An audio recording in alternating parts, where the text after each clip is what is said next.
Hello students, welcome to my YouTube channel brilliant galaxy classes. तो पिछली video में हमने 14 से लेके 18 तक के प्रश्न हल किए थे। तो कुछ टेक्निकल प्रॉब्लम होने के कारण हम आगे की प्रश्न 2 ठो नहीं हल कर सके।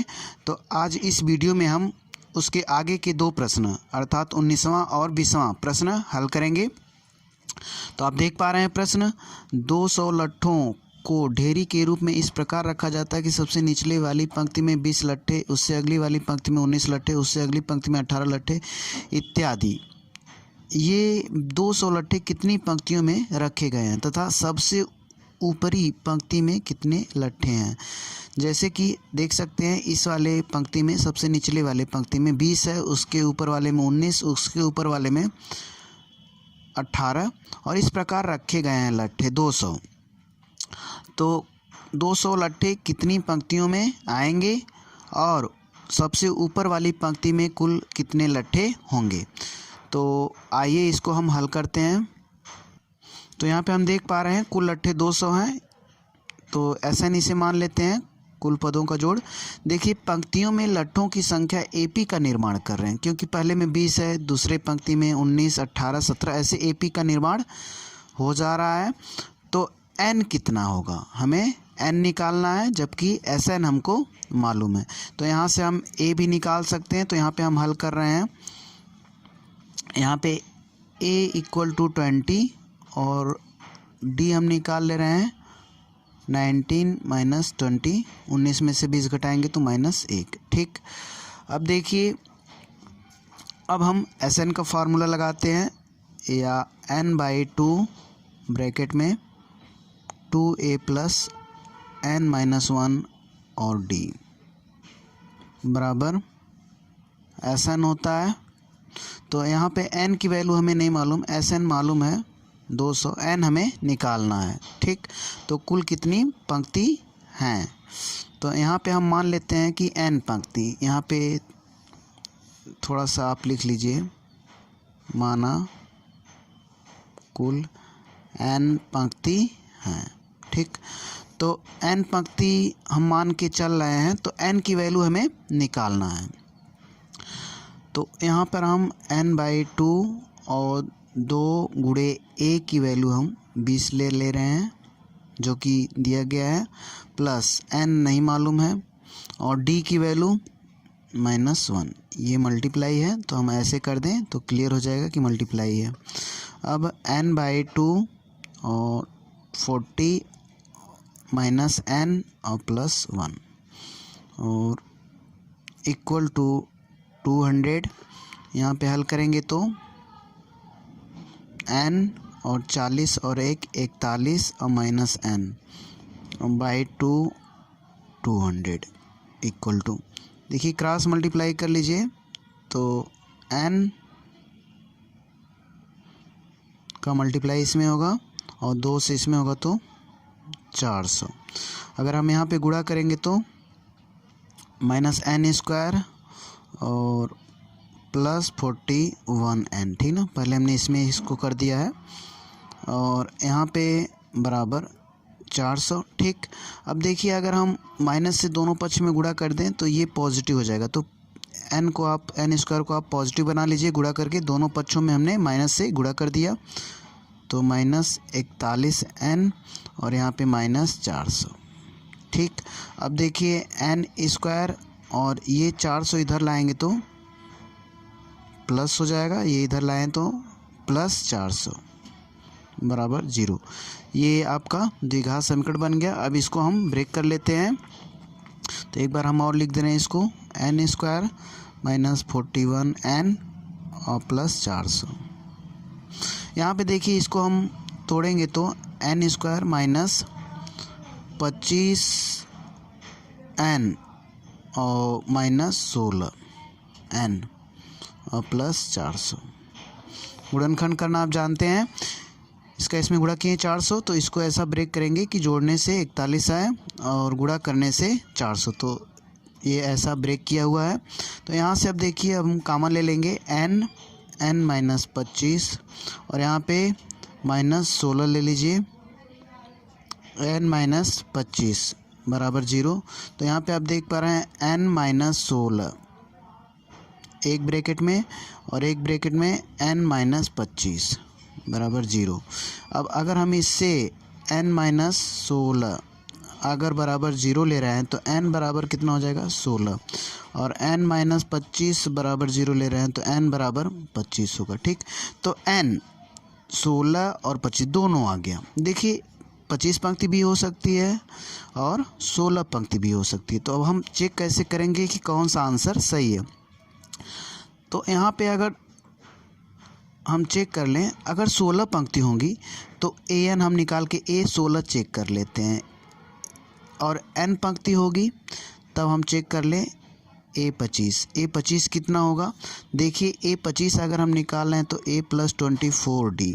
तो यहाँ पे a क्या है आप देख पा रहे हैं यहाँ पर कि a 20 था, तो यहाँ पे आप 20 रखिए और प्लस 24 और इंटू d की वैल्यू -1। यहाँ पे 20 और -24 बराबर -4। तो देखिए a25 अगर हम 25 पद ले रहे हैं या 25 पंक्ति ले रहे हैं, n की वैल्यू क्या है 25 अगर ले रहे हैं तो देखिए n कभी भी माइनस में नहीं हो सकता है। ठीक, और लट्ठे जो लगाए गए हैं वे कभी भी माइनस में नहीं हो सकते हैं। ये हम नहीं कह सकते हैं कि जो 25वीं पंक्ति है n तो 25 हम ले रहे हैं, हम ये नहीं कह सकते कि जो 25वीं पंक्ति है उसमें -4 लट्ठे हैं, ये नहीं कह सकते हैं। तो ये कैंसिल हो जाएगा। ठीक, और यहाँ पे देखिए तो 16 ले रहे हैं, पंक्तियों की संख्या हम क्या ले रहे हैं 16 ले रहे हैं। तो 16वीं पंक्ति में कितने लट्ठे हैं इसको निकालें हम, तो a + 15d।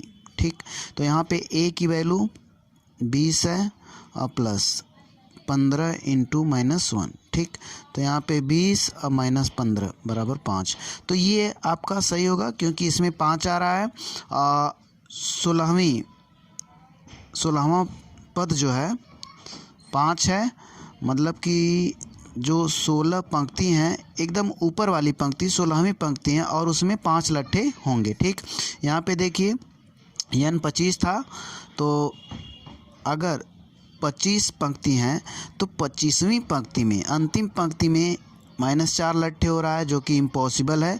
तो ये इम्पॉसिबल होगा, इसे हम नहीं ले सकते हैं, अर्थात ये सही है। n की वैल्यू कुल पंक्ति 16 होंगी और एकदम लास्ट वाली पंक्ति में अर्थात 16वीं पंक्ति में 5 लट्ठे होंगे।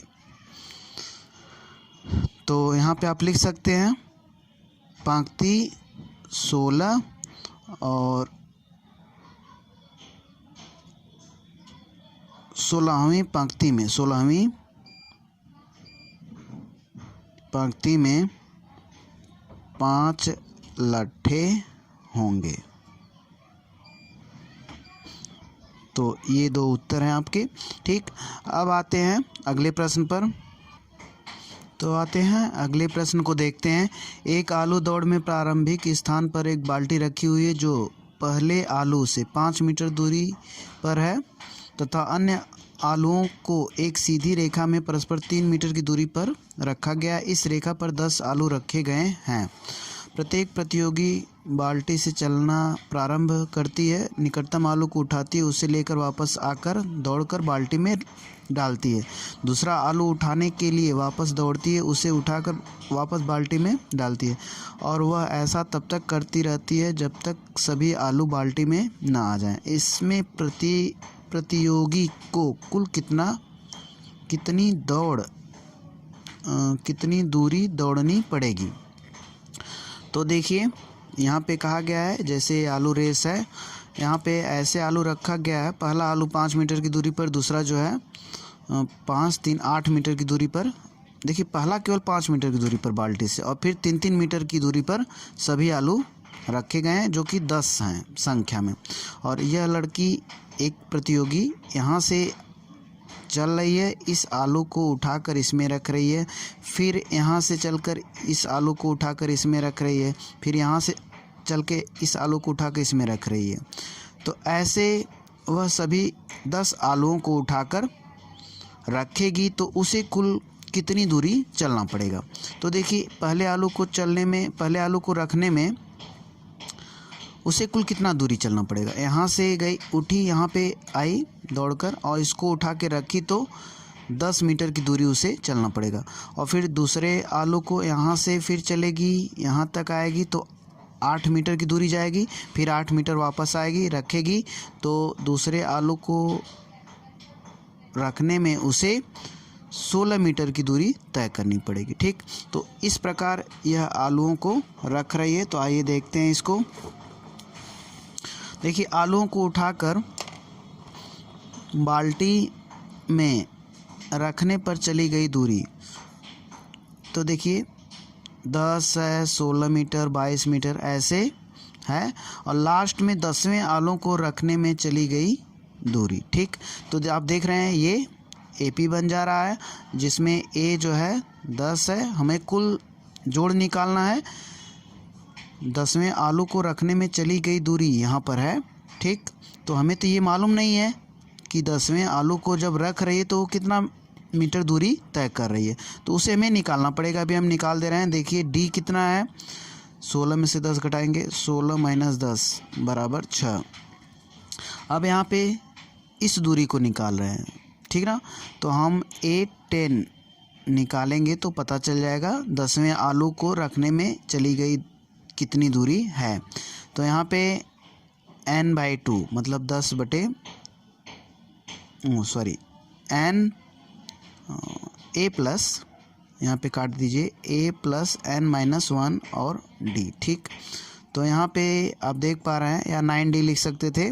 तो प्रथम पद है जो 10 है, प्लस n कितना, 10 में से घटाएंगे 9 और D की वैल्यू 6। ठीक, 6 - 9 = 54 और प्लस यहाँ पे 10, उसे 10 और 54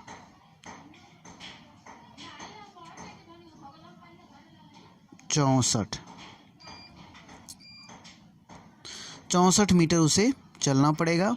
ठीक, तो देखिए जब 64 मीटर चलना पड़ेगा 10वें आलू को रखने में, तो यहाँ पे 10वां पद क्या हो गया। 10वां पद यहाँ पे 64 मीटर होगा। आप इसे लिखिएगा मत, यहाँ पे हमने लिख दिया है कि A10 क्या है, 64 है। अब हमें सभी दूरियों का जोड़ निकालना है।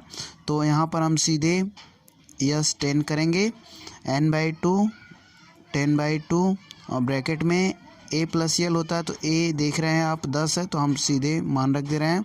और L अंतिम पद जो है 64 है, तो 64 रख दे। ठीक, यहाँ पे देखिए 74 और गुणे 2 × 5 = 10 5।